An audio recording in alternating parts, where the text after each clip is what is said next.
那些在海边测试数据的人被陆续关停和封号了啊。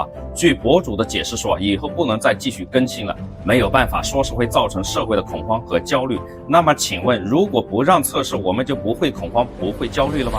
我们应该要勇敢地面对现实，是什么样的就是什么样的。难道掩盖下去就能改变事实的真相吗？大家就能心安理得地度过余生吗？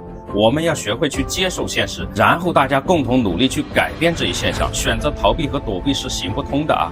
老师也曾教过我们要勇敢面对困难，克服困难。对此，有网友评论说啊，不让测了吧，结果更恐慌了。